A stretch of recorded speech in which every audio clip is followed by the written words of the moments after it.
And good morning, good morning, good morning. Today is, I forgot to mute.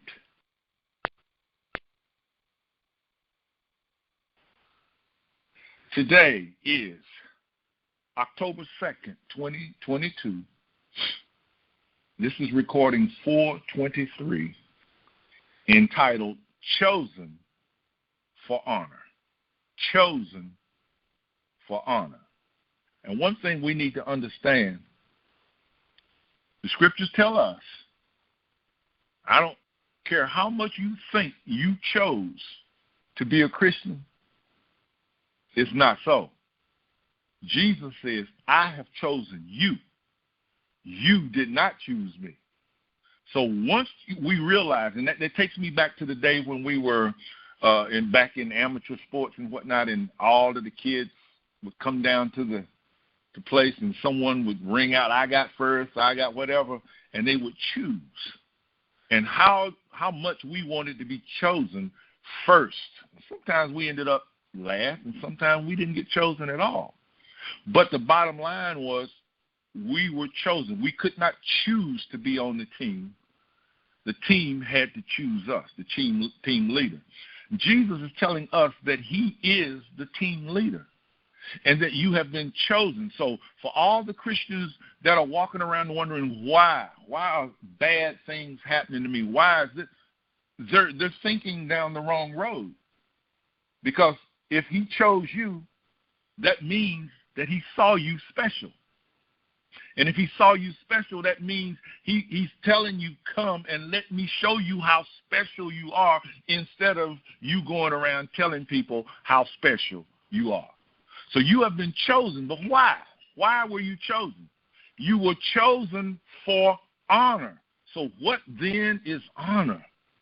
To be esteemed, to be esteemed high, to be esteemed worthy of something. So now we understand that when we talk about there being a creation, then God created all things to honor him. See, this is what we need to understand. You have been chosen to be honored, to the honor of God. Now, when you flip that around, what are you saying? God wants me to represent him. In everything that's done in the earth, I am to represent God. But I don't know how. Yes, you do. Jesus told his disciples, when they said, show us the way, what did he say? You already know the way. You already know the way. But we've been taught that if we love, then we may get walked on, stomped on, mistreated. No, that's phileo. That's the love of this world that does stuff with conditions.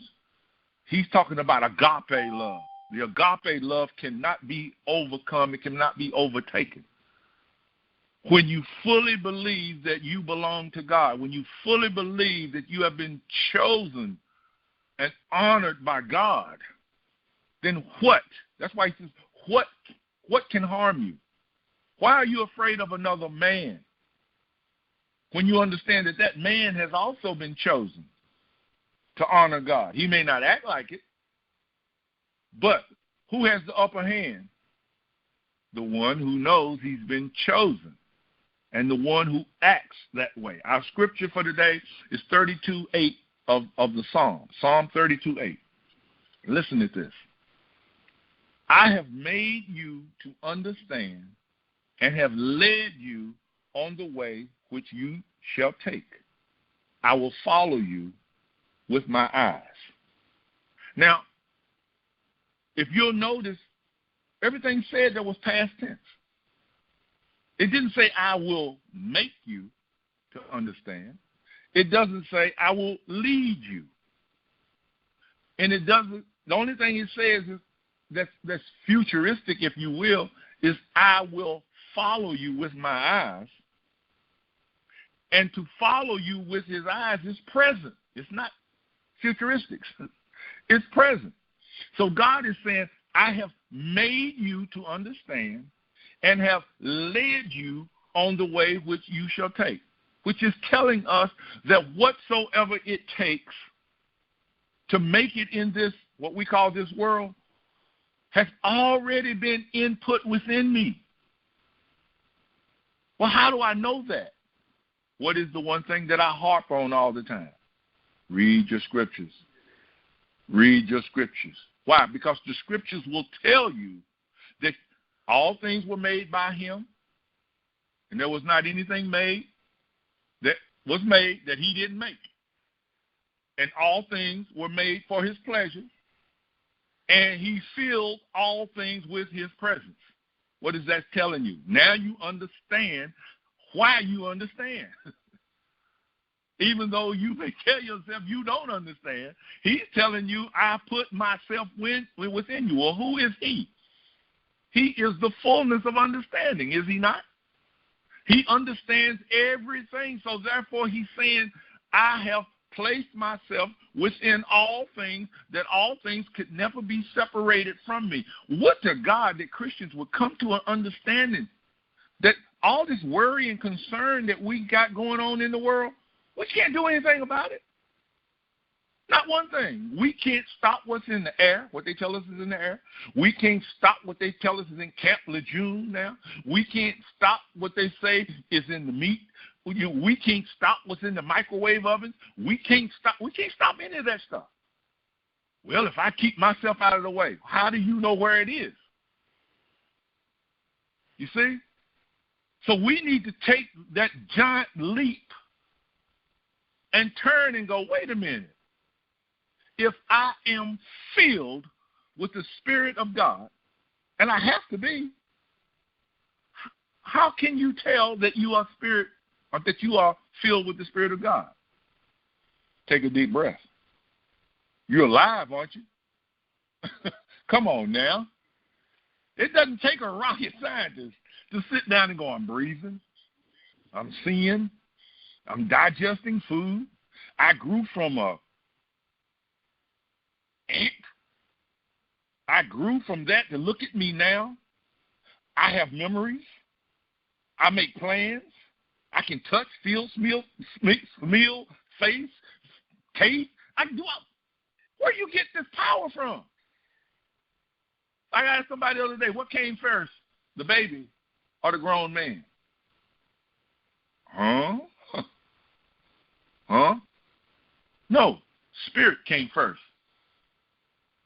Because for the baby to take care of himself, something had to be here to take care of it, right? And for the grown man to take care of himself, don't get it twisted. Just because he's grown, look at all these grown people we walking around with today, and they don't know jack.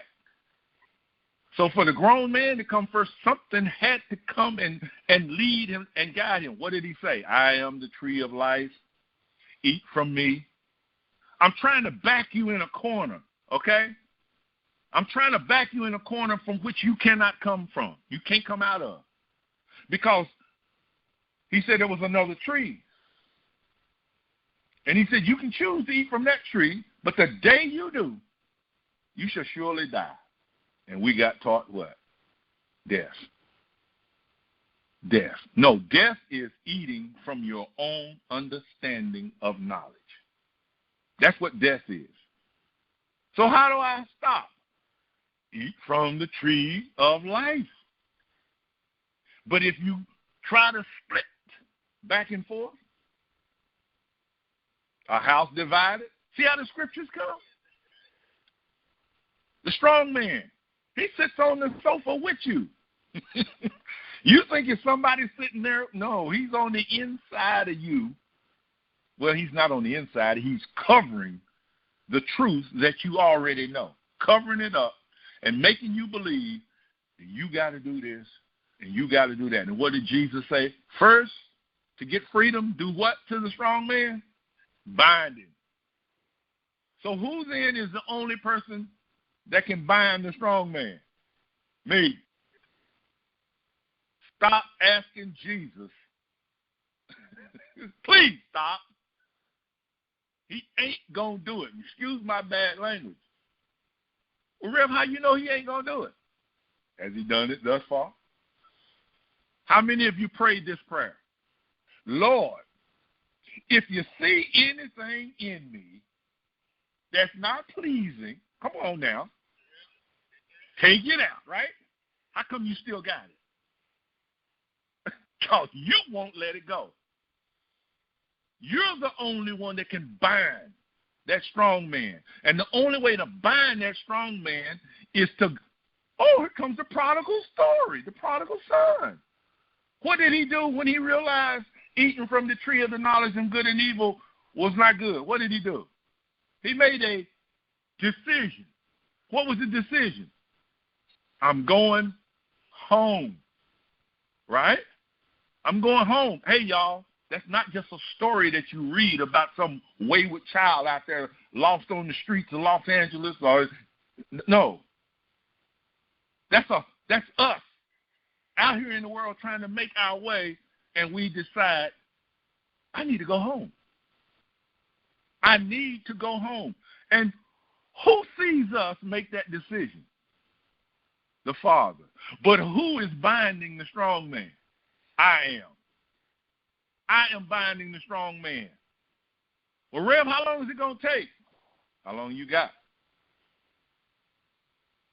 See? Because once they tell us that come to Jesus, he'll save you, right? We think it's like going to Wendy's or going to McDonald's, don't we? I gave my life to the Lord. How come I ain't a millionaire tomorrow? How come I ain't in? No. We have got to submit ourselves because God said, I have made you to understand. So what is my first assignment? To sit down and try to understand why I already understand. Can you see that? That's what I have to do. I must spend all of my time in the presence of understanding what it is he says I already understand. Guess who's being bound at that point? The strong man. The strong man. He says, I have led you on the way which you shall take. Wait a minute. I've already been led? You mean, yeah. Do you know that you are the temple of God? And the Spirit of God dwells in you? What happens when I understand that? Oh, my goodness. I find that the only trip that I'm making is home. What is home?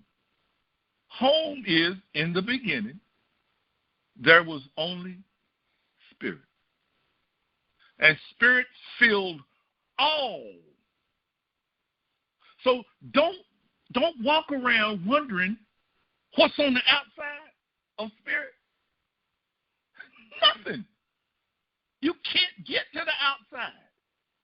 These are the revelations that must come to you, that in God all things. Well, Rev, how come it's not working? It is working. It's just not working to your satisfaction right now. But it is working. Why? Because you're still climbing that mountain of knowing. You are binding that strong man, and you don't know where he's laid his traps. You know, his traps are laid in such subtle places that you're comfortable. Did you get that? He'll have you talking about people. He'll have you lying to people.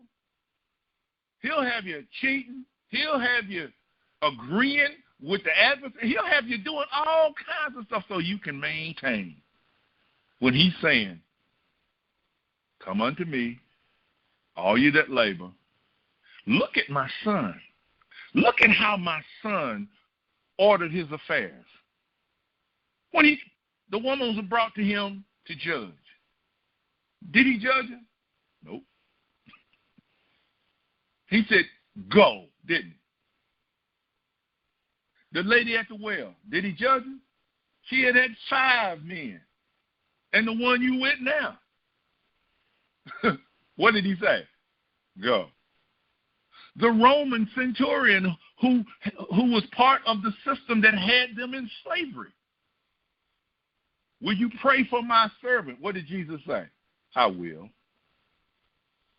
See, we don't want people to be free. We want them to pay. And think about this. I'm not talking to you about what you want. I'm talking to me about what I have wanted. And I recognize it. Truth is within me to behold. Let he who is among you that is without sin, I can't get past that, can I? The moment I get ready to point my finger at somebody, something grabs it and points it right back at me. Because even though I stand here before you and speak all of these glowing words and whatnot, I still got to reckon with me. Because he says, I will follow you. Those of you and those of us who take these little kids, I know you Joe, them little ones, when your babies was babies, and they go off to school, even though you had to go to work, you followed them with your eye, didn't you? You were always, these two back over here, even though y'all think y'all got on the bus and went on, somebody's following you to make sure that you get treated okay while you're at school. Well, look at what God is saying. I have led you in the way to safety, but I will continue to what? I will follow you with my eye. So I cannot be separated from the love of God. And then I respond. Psalm 32:5, I respond. I have acknowledged my sin unto thee, and mine iniquity have I not hid from thee. I said, I will confess my faults to the Lord, and thou did what? Forgavest all of my sins. Now, let's clarify sins. Because we think of sins as being the money I stole, the lie I told, okay? We think of sin as the y'all know what I'm talking about. That's what's not, the sin here is I fail to recognize that I belong to God. Remember David? When David was caught messing over Bathsheba and Uriah's lives, what did he say? When the prophet came and told him, you're the culprit, king, you're the culprit. How many of us would dare to go into the presidency and tell Joe Biden or whoever the current president is, man, you messing up? No, because we know we got to get past CIA, FBI, all them guys, right? And if we do try to bring charges, what are they going to do? They're going to plant some kind of ugly evidence on us to get us out of the way, right? But here's what he's saying. I have acknowledged, like David said, Lord, it wasn't against Bathsheba and it wasn't against Uriah that I sinned. I sinned against you. How in the world can I sin against God, y'all? By not believing that the word of God is true. Now, only you can determine how far away from that you are. It's not up to me to say, yeah, you halfway there. Because remember when Jesus told the guy, you're not far from the kingdom. Not far. So not far is not far, right? Not far is within reaching distance, right? But he said one thing is holding you back. Let that go. Come follow me. And that guy couldn't do it. He couldn't let go. Why? Because that thing was a part of this world. It was a part of this system. Lot and his wife, as they're leaving the city, what did the prophet say? The angel say, don't look back. What did she do? She looked back. It wasn't that she looked back, okay? Because I know all of y'all, and myself probably included. You know, you hear something blow up, you're going to turn and look, right? No, it's trying to tell us she longed for that life. She didn't want to lose that life. It had nothing to do with the place still burning up. She did not want to leave this world. Are y'all hearing me? But to get to God, you've got to practice what? Letting go. Because this thing has ensnared you. He says, I have acknowledged my sin. So when we understand that the only sin that we have is the one that causes us to sin against the principle. What is the principle? There's only Spirit. Spirit filleth all. And Spirit is everywhere. Spirit is all powerful. Spirit is all knowing. And Spirit is all present. Many, many weeks I bring this up. There were thousands of people in the area where Jesus grew up. Thousands, not hundreds, thousands. There were Samaritans, right? There were Hebrews. There were Romans, Assyrians. And in the day of Peter, it said there were all kinds of people, all nationalities of people. Can you imagine being the only one that knew the truth about God? That's who Jesus was. One person. One. Not two. Okay? One person was the only person in all of those thousands knew the truth. And he stood there unarmed, right? And how many people could touch him? Nobody. Nobody. You mean, Rev, that just because he knew who he was? Is it that simple? Yes. And difficult. Because we don't want to be separated from the love of this world, do we? I want somebody to see me in that Ferrari.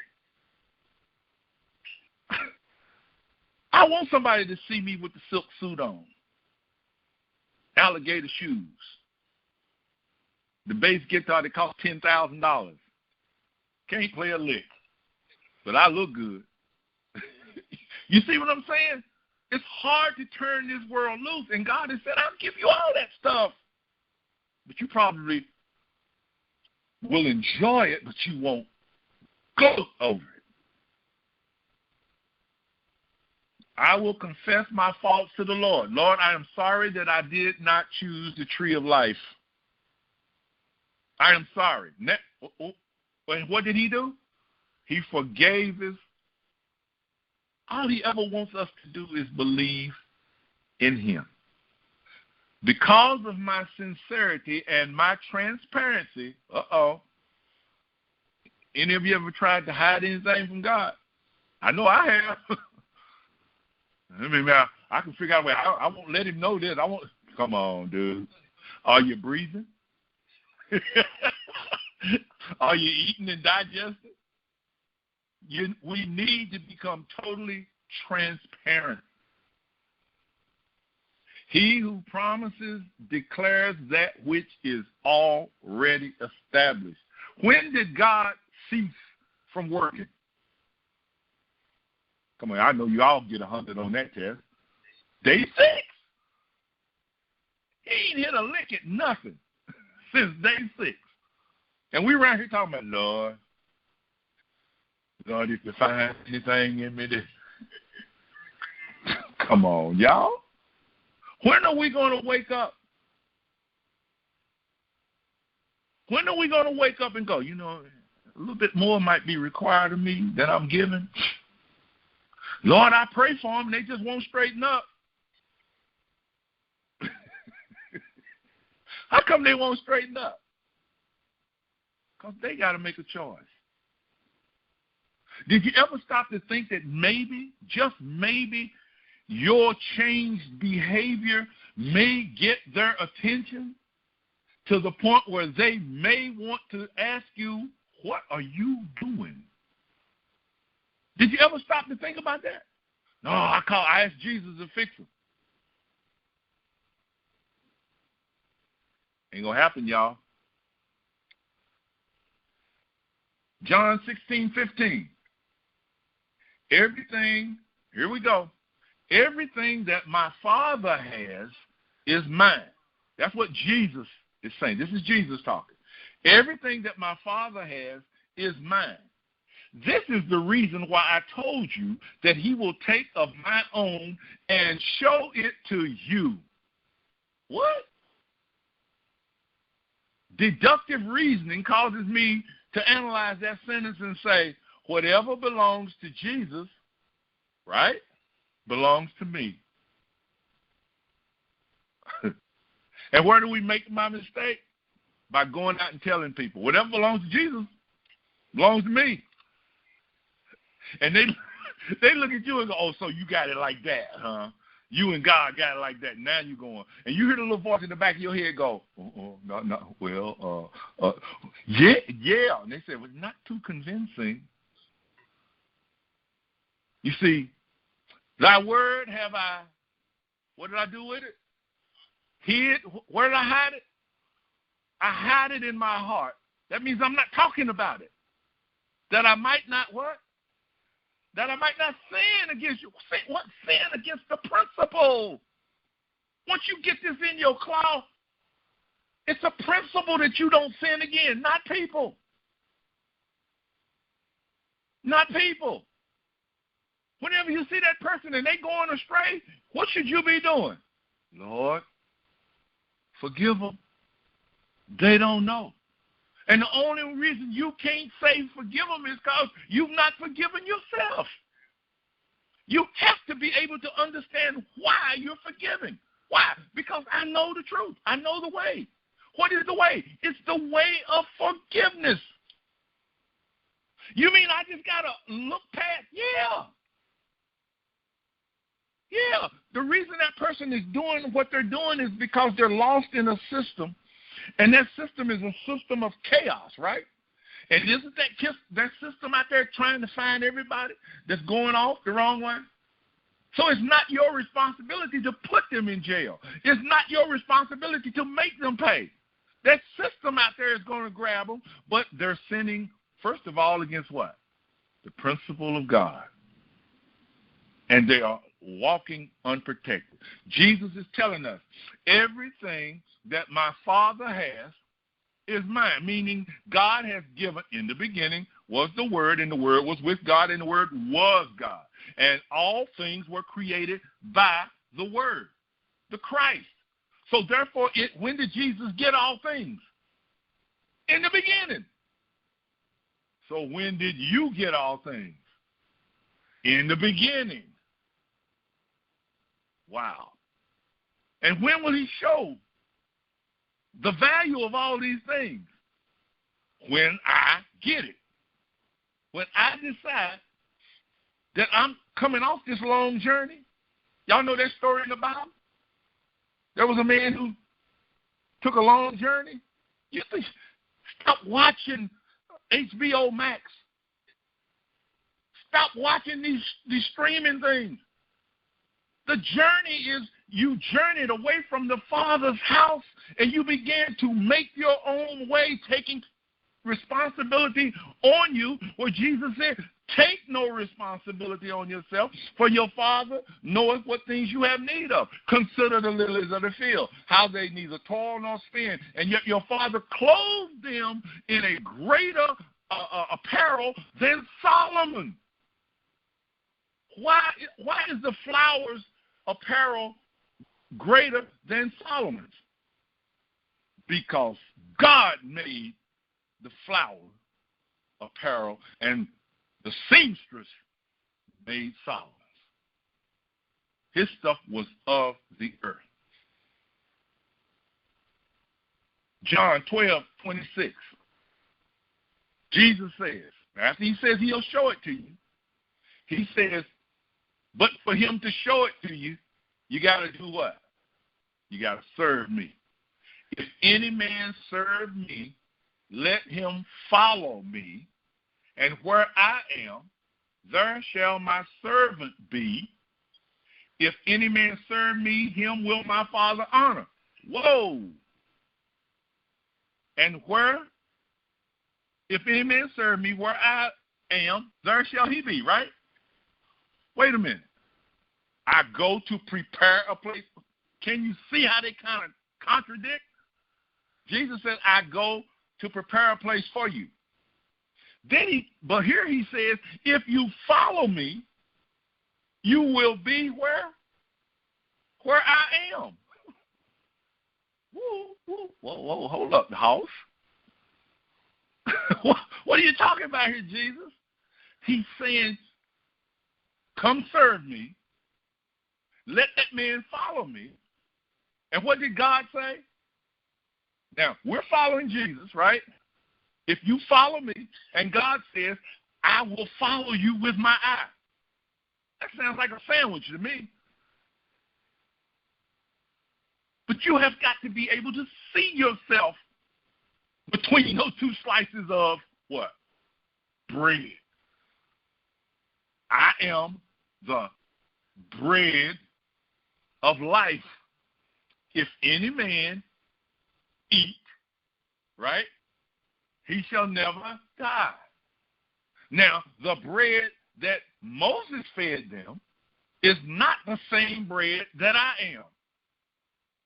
For they ate of the manna in the wilderness, and they did what?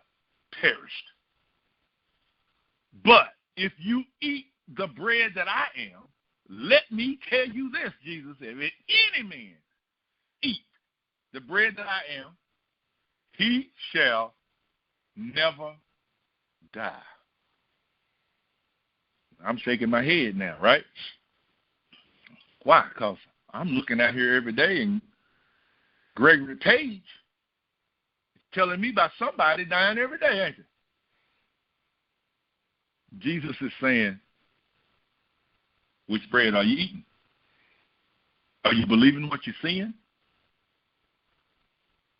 Or are you seeing what you're believing? I tell people a lot of times, and y'all will hear me, this message is not for everybody. And yet it is for everybody. But it's only for those who can eat. One day, every one of us is going to eat this. Whether we want, well, we're going to want to. Because it does tell us, doesn't it say, that on the day that he appears, every knee will bow and every tongue will confess?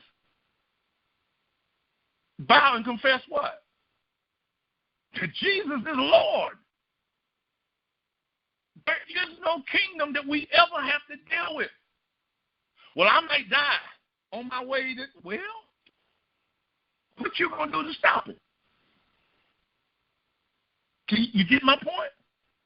So you might as well, it's like there was a man by the name of Brown Landon. He lived back in the late 1800s, early 1900s. And this dude was a devout follower of Jesus. And one day his heart blew open. So that right there lets you know that good things can happen to those that are serving the Lord, right? His heart blew open. They took him in the operating room, and the doctor said, man, there ain't much we can do. And he says, what do you mean? They said, you might last a day, you might last a week, but you ain't going to last long. Okay? He says, well, since that's your prognosis, wrap me up, take me home, and sit me at my desk that I might finish out my purpose doing my passion, which was writing about the Lord.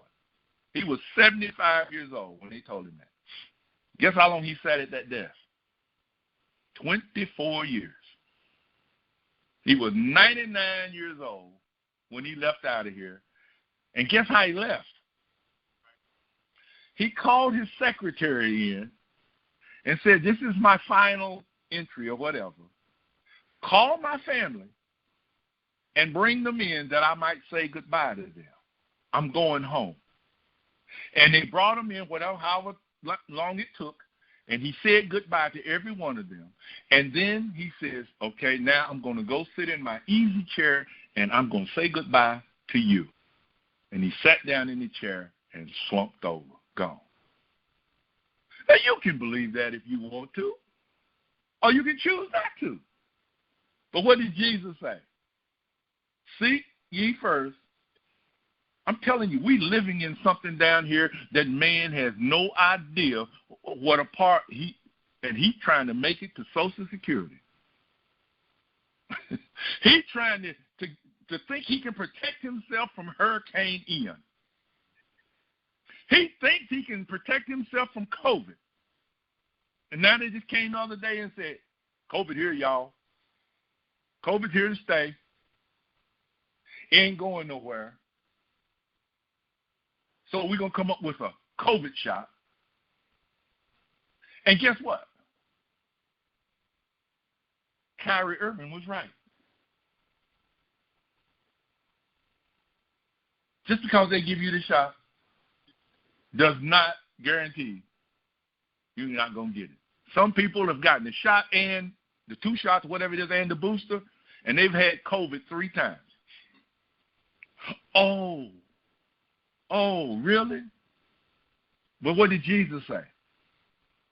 If you eat my flesh and drink my blood, and this is what it say, 500 people turned and walked off. Whoa, dude, what is he talking? They're looking at what they're listening to instead of hearing the message that he's trying to convey. And when they all walked away, he looked at his 12 disciples and he said, y'all going to leave too? And they said, Peter steps up and goes, man, where are we going to go? You done pulled us too far out here, and we know you have the words of life. If any man serve me, him will my Father do what? Honor.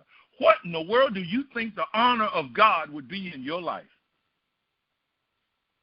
With long life. See, this is the benefit of reading your Bible. You ask a question and the answer just pops up. With long life will I satisfy him and show him my salvation. Because he has known my name, I will honor him, saith the Lord. Here we discover the presence always with us to honor its what? Promises. What is the promise of God? I am God. You are my children. Nothing shall by any means harm you. I am with you always. Be not dismayed when you hear of the threat, when you see. Be not discouraged. I know it's hard not to get discouraged and disappointed when stuff is going on out there. I know what it's like to go and apply for a job, and they tell you they're not hiring, and you walk outside and wagging your head, and somebody else comes in right behind you and goes in and applies for that, and they come out jumping up on, I got the job, and you going, what? I know what that feels like. I know what it feels like when the company sends down merit increases for 105 people. I'm sorry, I take that back. It wasn't 105, it was 26 people. They send down hundreds of thousands of dollars to be distributed to these 26 people, but when it gets down to number 26, there's no money left. I know what that feels like. I know what it feels like for them to tell you, if you don't do this, you're going to end up with nothing. I know what it feels like. But I also know what it feels like when the hand of the Lord moves in and says, I got you. Don't worry about this. And all the times you've been shaking your head and wagging your head, it was only because it was not happening in your time frame. But because you have believed in me and trusted in me, my presence will be with you. As we conclude, Psalm 32, verses 1 and 2. You notice I went back. I started out with 32:8. Blessed is he What's the first word? Bless. Bless. Don't trip over words. Don't just read over them. What's in a blessing, y'all? Wow. Wow. What's in a blessing? Because who's talking about the blessing? God. Blessed is he whose transgression is what? Forgiven. And whose sin is blotted out. Though your sins be scarlet, I will separate you from them as far as the east is from the west. Oh, come on. Come unto me, all you that labor and are heavy laden. I will give you rest. Let us enter into the rest of God, for he who has entered into the rest of God has ceased from his concerns. What? I don't understand why people don't look at me and go, Real, what you talking about? Because even, what was his name? What was that little dude's name? Facts of Life, what was it? Gary Coleman. When he said, what you talking about, Willis? He got his attention, didn't he? What you talking about, Dad? When he said that, he got their attention. How come the church doesn't want God's attention? They just want God to do. Give me this, give me that. You know, like I told you, that little joke I do all the time with the maitre d' walking up, the way to walk up to you, yeah, I take your order. That's the way they see God. God, I'd have done everything I know to do. I don't know what else to do. Please, God, take care of this.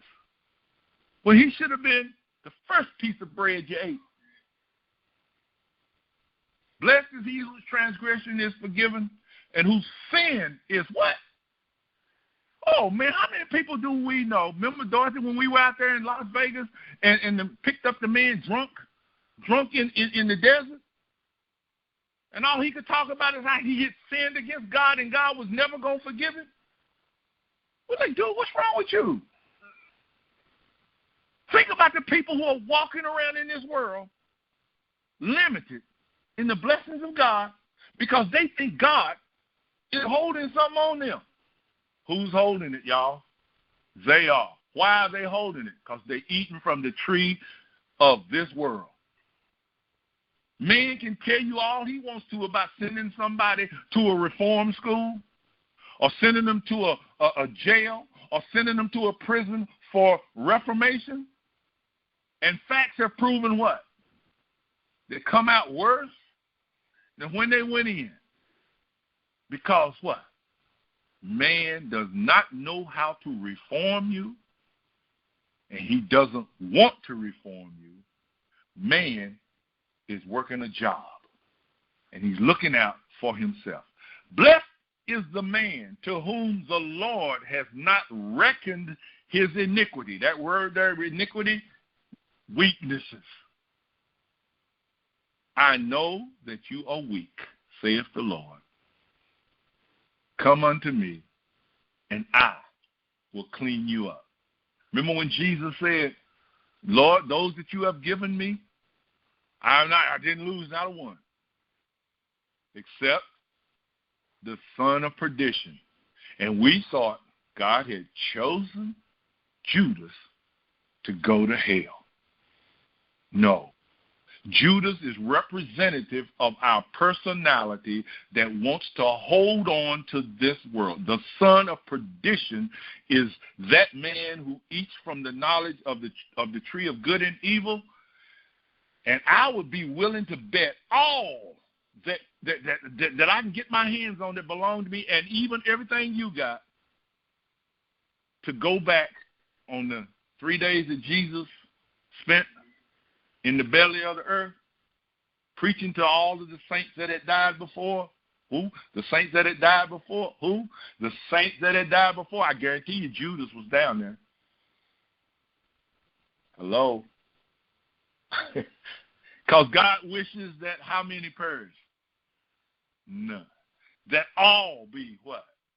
Forgiven and given life.